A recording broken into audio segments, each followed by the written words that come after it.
Welcome to the first episode of Girls Rule. Today we're going to be talking about ancient Egypt, specifically a period called the New Kingdom, because during the New Kingdom there was a king who waged incredibly successful architectural campaigns, trade campaigns, professionalized the military and the religious orders, and that king's name was Hatshepsut. Her father, Thutmose I, had taken over the throne after the death of Amenhotep I, who died without any related successors. Thutmose I then married a woman named Ahmes, who is thought to have possibly been Amenhotep I's sister, but we don't know for sure. If she was Amenhotep's sister, her marriage to Thutmose I would have further justified his right to rule by connecting him to the previous royal family. But she also could have been Thutmose's own sister or stepsister, because incestuous marriages at that time not actually that uncommon. They were not only unaware that it could cause birth defects and mental impairment, but also marriage wasn't seen as a romantic bond between people. It wasn't a Game of Thrones, Jaime Cersei type situation. Marriage was instead meant to be a political, economic, contractual agreement between people. In the case of pharaohs, it was to ensure succession. Marriage ceremonies were not even a thing. People would sit down and write up legal contracts about whose property was whose and what the economic benefits were of the arrangement, and then you were married. From as young as 4 or 5 years old, Hatshepsut was training to be a priestess. She was trained by a woman named Nefertari, who is Amenhotep I's mother, who was the current god's wife of Amen. And in Egyptian mythology, Amen was the king of the gods, so you can imagine that being the high priestess known as his wife was a pretty big deal. Hatshepsut would have had to memorize religious incantations, ceremonial procedures, in addition to learning how to read and write.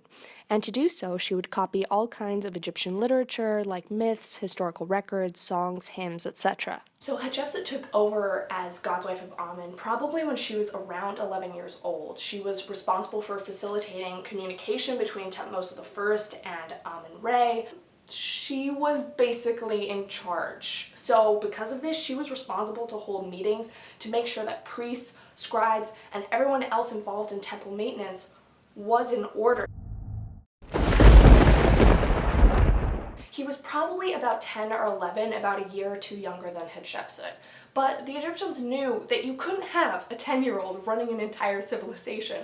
So they employed a regency, like a queen regency, like in Game of Thrones, except not, because Hatshepsut's mother, who took over as regent, was not evil. Anyway, Thutmose II was Hatshepsut's younger half-brother, who she ended up marrying around the time that she was 12 or 13 years old.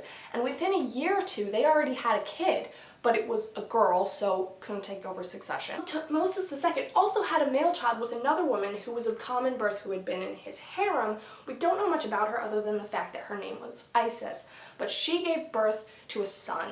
And when Thutmose II died a few years later, that male child ascended the throne as Thutmose III. Hatshepsut took over as queen regent. She was appointed in that position. We don't really know how she was, but it happened. This is when it got real, because Hatshepsut was now in charge of both all the political and religious realms of Egypt. Remember, she was still the god's wife of Amen. She was so respected by everyone at the palace and in the temples that they accepted Hatshepsut as the actual ruler. She had seen her mother act as queen regent, so she already had an example to follow and significant knowledge about the position. During her regency, she kept up with all of her temple duties while training her own daughter Neferre to be the next god's wife of Amen. And she also organized temple restoration campaigns throughout Egypt and Nubia. In addition to her regular temple duties, she was also instrumental in professionalizing religious occupations. Hatshepsut was the first to employ full-time administrators and chiefs who had been specifically trained for their positions. The effects of this most likely increased employment, established new careers, and strengthened Egypt's religious power. Hatshepsut also focused on the military power by continuing campaigns south of Egypt and Nubia, which provided a wealth of gold and precious minerals. And she had to keep all 42 Egyptian regions in control, so she employed viziers and heralds to make diplomatic trips up and down the Nile to keep in communication. So she was about to relinquish the position of god's wife of Amen because she had been training her daughter this whole time. Her daughter was getting older, she was ready to take over.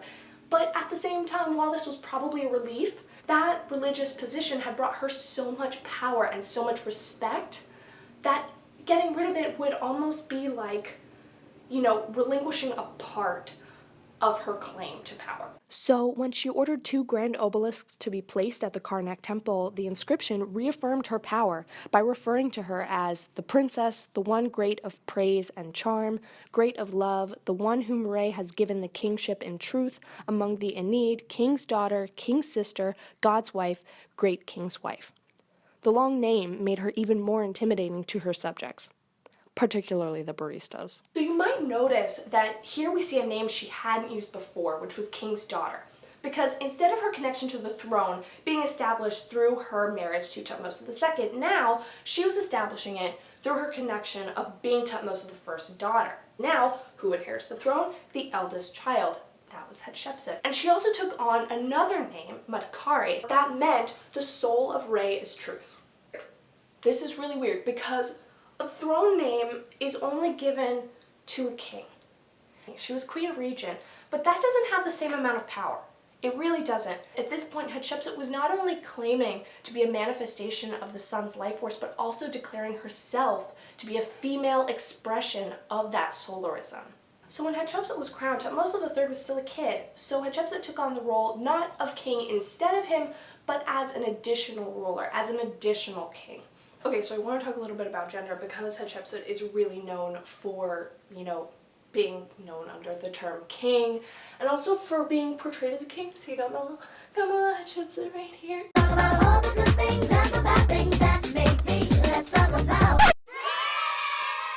She usually was depicted with a beard, wide shoulders, no breasts, man's figure, which, people interpret, mostly guys, as that she wanted to be a man. But I think no. You can actually do your research and think any way you want. She was in a man's position, traditionally male position. She did not want to be a man. She wanted to be as respected as a man. And in order to do that, she was going to portray herself as a man in her art, in statues, in reliefs. But that didn't mean that she wanted to be a guy, because the descriptions refer to her with female pronouns. Also, there's the thing that she is, under the title of king. People think, why didn't she just go and do queen? Sorry. Actually, there was another woman in the 12th dynasty ruling at 1800 BCE, but she referred to herself as king. Why? And that's because the terminology at the time, there was no word for queen. It was only king's wife, wife of the king, or king. Hatshepsut, for one, her husband was dead. She was not married. She was not the wife of the king. That doesn't mean that she did not have lovers or affairs, because, and I think this is really cool, there was no kind of policing of women's sexuality as much in ancient Egypt. If you were married, yes, because you were in a legal contract to give successors to your husband. And because gossip was totally heresy, not a thing. And you don't record gossip because recording things at the time is an extremely tenuous, intense affair. You're not gonna take the time out to be like, she is such a slut. You're not gonna do that, because the Egyptians saw sexuality as a natural part of life. It was something that happened. It was human. It was, part of being a person. Anyway, then Hatshepsut began construction on a mortuary temple known as one of her greatest architectural works, Dayr Al-Bahri. In Hatshepsut's time, it was terraced with colonnades, courtyards, pools, gardens. There were also over 100 statues of Hatshepsut herself. It was as if someone were to threaten her rule, she was ready to be like, I deserve this. This is mine. This is everything that I've done. Look at all these reliefs that tell you everything that I've done, everything that I've been successful. She was ready with her receipts. So the date of her death is unknown, it's not recorded, but in the 22nd year of Thutmose III's rule, inscriptions record his great Syrian military campaign. And there's no mention of Hatshepsut in these campaigns, which means that she probably had passed away by this time.